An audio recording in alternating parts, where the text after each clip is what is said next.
back to this episode of Just Another Year Chicago. My name is Nick Brody, joined alongside my good friend and co-host Tony Sapita. After the official release of Matt Nagy and Ryan Pace, the Bears have been the busiest we've ever seen them 24 hours after firing their head coach and general manager.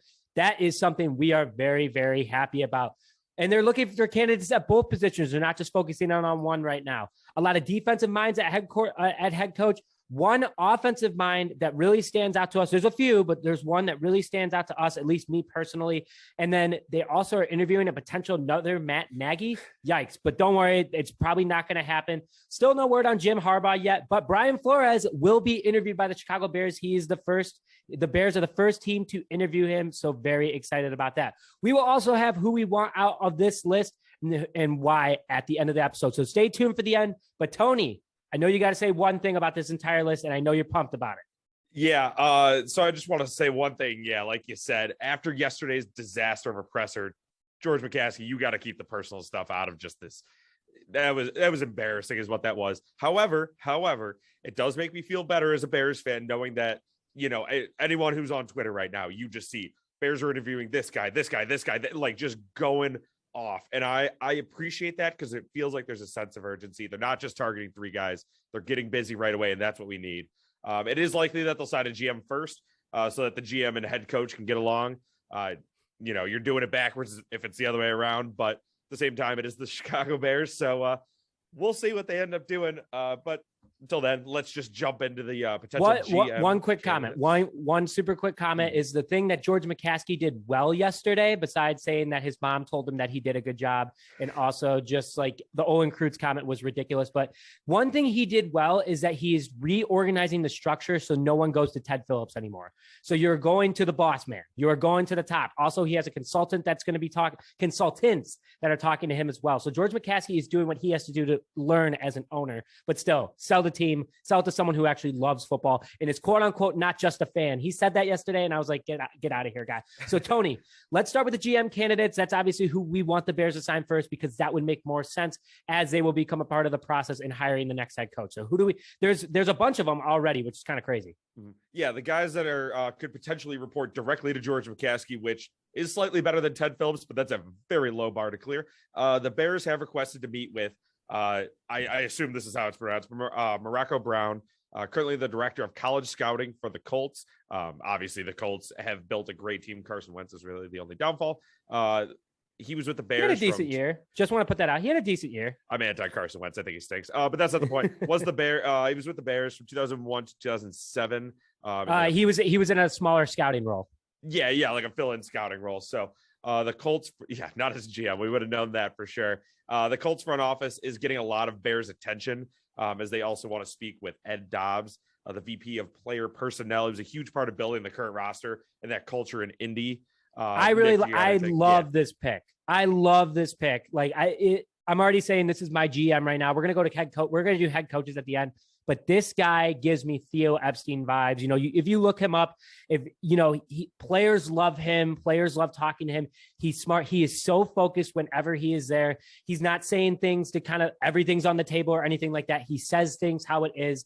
He says what's hard. I like this guy a lot for the potential GM for the Chicago Bears.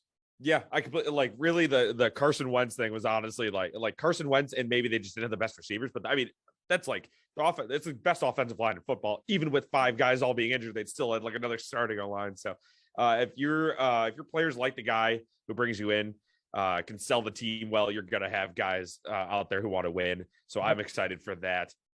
So the Bears have also requested to meet with. Okay, wait. Full disclaimer: there is no pronunciation on Google for this guy's name. He works for the Cleveland Browns. Tony, you want me to take the shot at it? Or you want to take the shot at it? Should we both do it? You want to go first?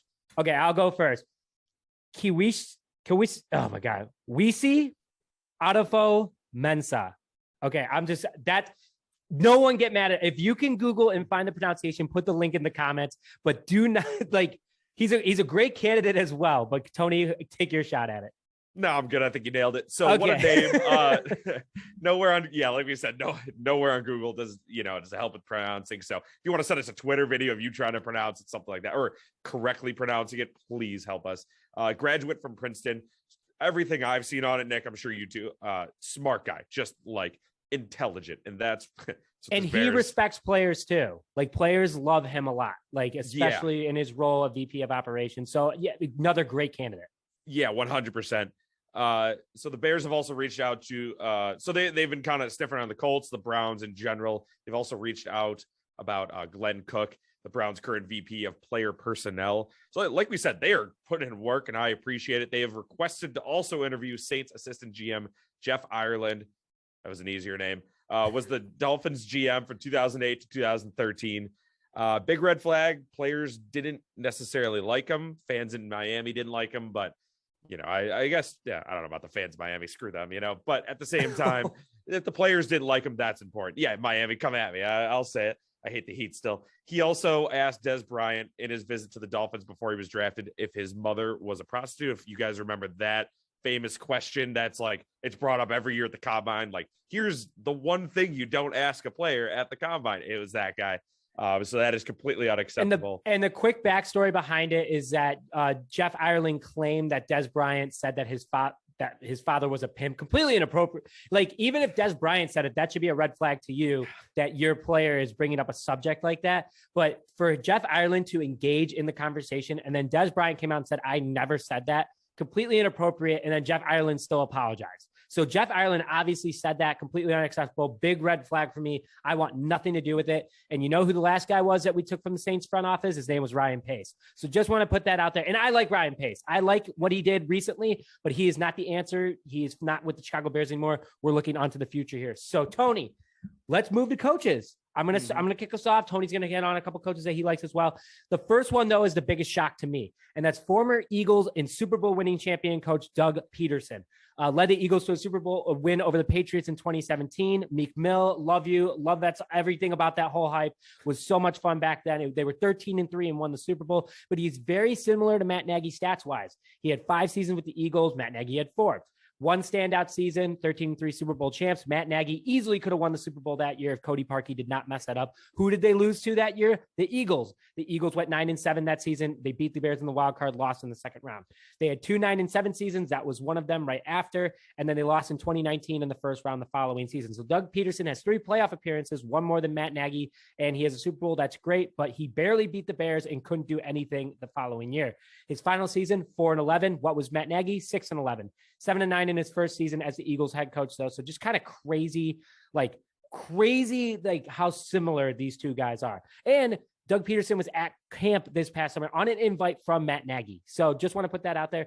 Besides 2016 and 2017, they were a top 5 offense. They never got past the 15 Frank Park. They got worse every single year. In my opinion, please note, do not bring this guy in. If you were to have him come in as an offensive coordinator for Bill Lazor, potentially, maybe. I'm just going to throw that out there, but do not make this guy your head coach because it would feel like a John Fox situation all over again. Same with, I'll get to him in a little bit, but it's a lot. There's 2 John Fox situations that the Bears can get into today.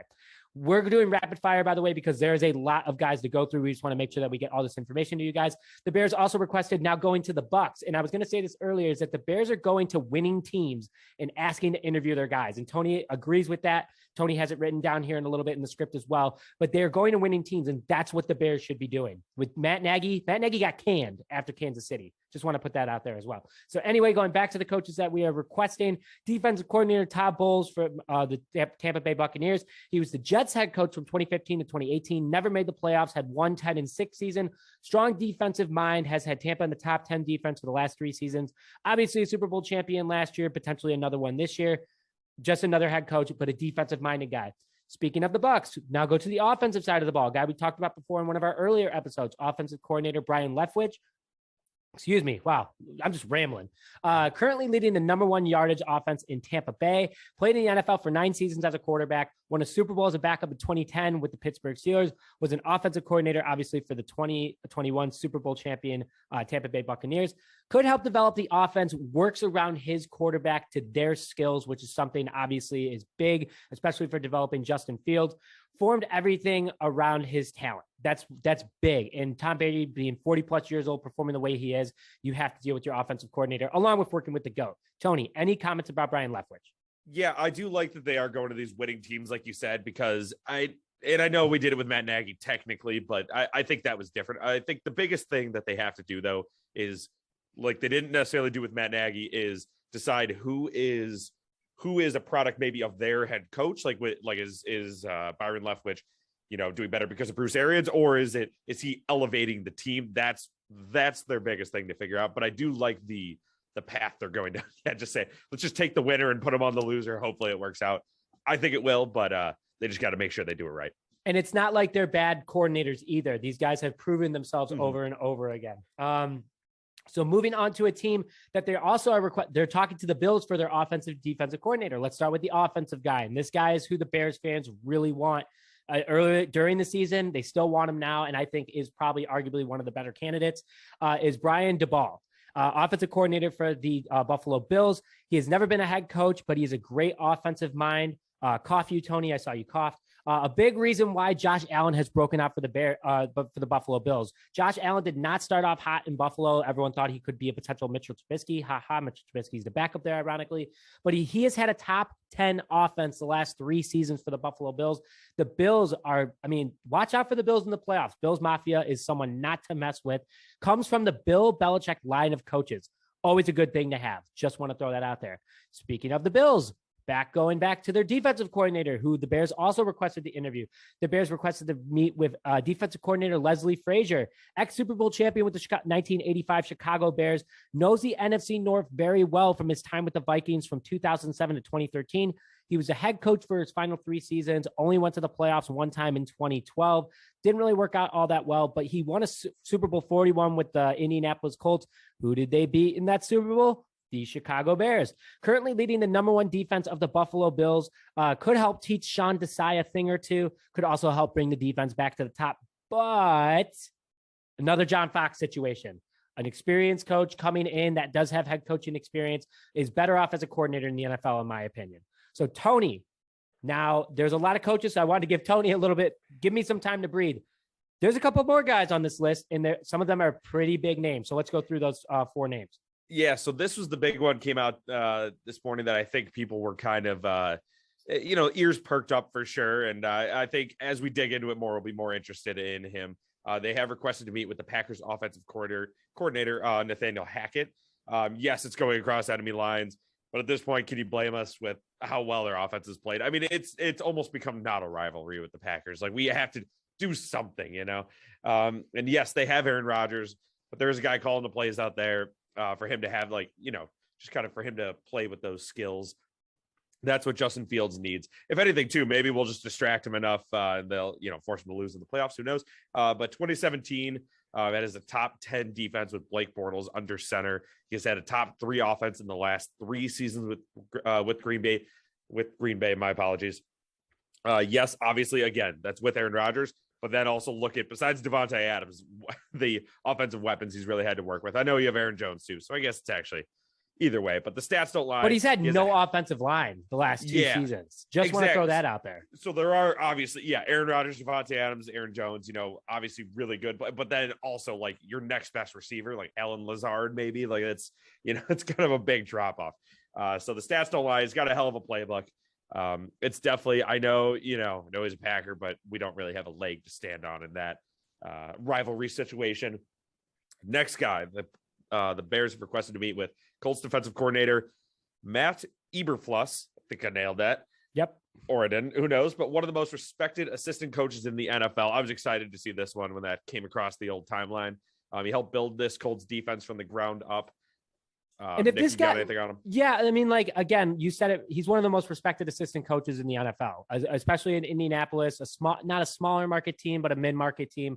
If this guy is well respected, leads one of the best defenses in the NFL. The Bears have pieces already built in place. Imagine what he can do with already a somewhat established defense. He starts talking like, "Hey, draft this guy, bring him in, but I can make this team work."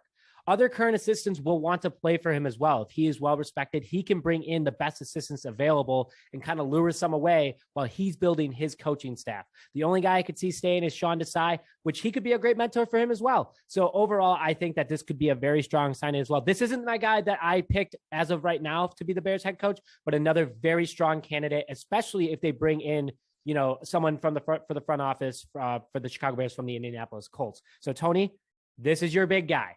Go in. And you're going to talk about it more later. But this one is the big shock for Bears fans, right? Not shock, the happiness for Bears fans right now.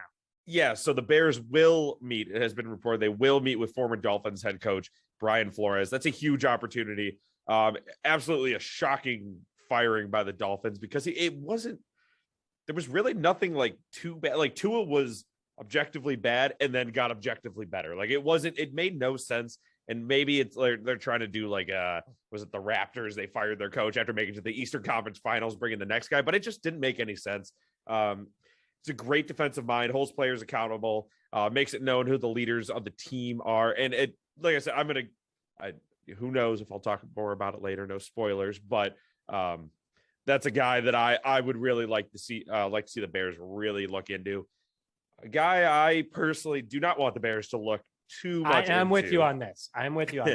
Is the Bears have requested to meet with Cowboys defensive coordinator Dan Quinn, former Atlanta Falcons head coach from 2015 to 2020, 43 and 42 all time. He wasn't bad. It wasn't like a bad head coach, but he's not the guy that's going to get you over the top. I know they made the Super Bowl, but I mean, we saw what happened. Like you don't come back for that. That's the double doink times, 5.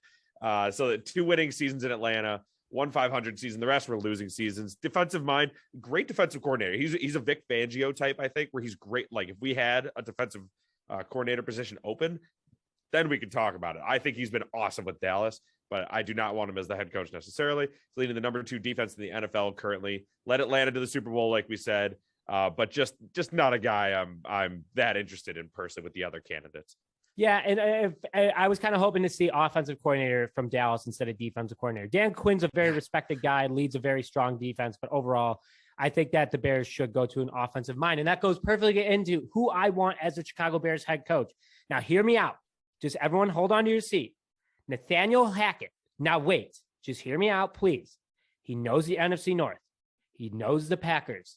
He's going to bring his playbook that torches not only the Bears, but also torches every team in the NFL. He called plays that works for Aaron Rodgers. He doesn't go against him. That's something that Justin Fields needs. That's what happened with Matt Nagy and Justin Fields. Matt Nagy went against him, said, no, you're going to listen to me. Nathaniel Hackett will go with Justin Fields. Hey, man, you want to do this? I'll make a play for you that works for that. Also, have you ever seen Aaron Rodgers get mad at a play call? Have you ever seen him go over to? No. Very well-respected guy amongst arguably the MVP of this season. Also, Vic Fangio will not be a head coach again. Now, not next year, not this next year, but a defensive coordinator. I could see a reunion coming in here. Bears fans want it. Bears potentially want it. A lot of the defense is the same from that 2018 defense. It's still playing pretty well football. Fangio knows how to take down Aaron Rodgers and the Packers and the rest of the NFC North. You don't have to waste the head coach position on a defensive-minded guy to bring them back to their top 10 status of the defense. That head coach needs to be an offensive genius. And I know we said that about Matt Nagy. We said guru about Nagy. I'm calling this next guy a genius. That is proven. Nathaniel Hackett is proven. Nothing against Sean Desai, but I would love to see if he accepts the dual defensive coordinator. They worked together before. Literally, it was just flip it. Let Fangio work under you, or say, hey, man, let's have the same job title. Let's get the same amount of money. Let's win a Super Bowl. That's what they need to do. That's just my opinion. Tony, who are you taking as your head coach? Yeah, real quick with the Hackett Nagy comparison. With Nagy, we were sold a bill of goods that was just, absolutely rotten by Andy Reid being like, no, that was my fault. We totally blew that game. And then Matt Nagy comes in and does exactly what happened in that Chiefs, what was the second half, over and over and over again. So I do agree with you that he has proven. I think it's a good choice. He helped Blake Bortles become a good quarterback for a season. Yeah, one more thing about Nathaniel Hackett that I'll do mine is that yes, again, he has Aaron Rodgers, he has some of these weapons, but the play calls are still so creative. That's the combination that you need with, it hurts to say, an elite quarterback, Aaron Rodgers, not the best, Tom Brady is, and Justin Fields, but like some of these play calls, these rollouts, these different things, those adjustments they make to get Davante Adams into the slot, which is what they say after every game. We just moved Davante Adams to the slot, and that's how he scores he has 200 yards in the second half. Is it that easy? I don't know, but either way, good choice. Brian Flores is my choice, and I just think his players love him, and that's why everyone was so, like, the fans loved him. Like, people were so shocked he was fired. High intensity guy. Yeah, you're doing something right when literally the entire world is like, yeah, why did they fire that guy? What an awesome feeling that must be, by the way, to be like, yeah, like, why did you fire me? But he arguably fixed Tua. Tua was not bad or broken necessarily. He just wasn't playing very well. He was kind of, just getting used to the league, kind of like a younger, kind of mobile quarterback, a lefty, which is still weird. But either way, they won 7 straight games at the end of the season. I mean, I know their record didn't show it, but that's nothing to shake a stick at. I don't know. So either way, I think he can come in and definitely help Justin Fields. And my last reason, I know it's not a lot of analytical reasons here, but he really has that chip. I think he'll have that chip on his shoulder. Like, again, why the heck did you fire me? Like, what did I do? Do you just not believe in me? Like, what is it? Let me show you I can do it. And I think we kind of have the team that could rally around him, because I think, we've all been, we're ragging on Eddie Jackson, we're deservedly so. All these guys saying, oh, they can't do it. They're bust. They're bad. They're old, etc. I think it could work. I really think it could work. And also Kellenbar, but that's a different thing.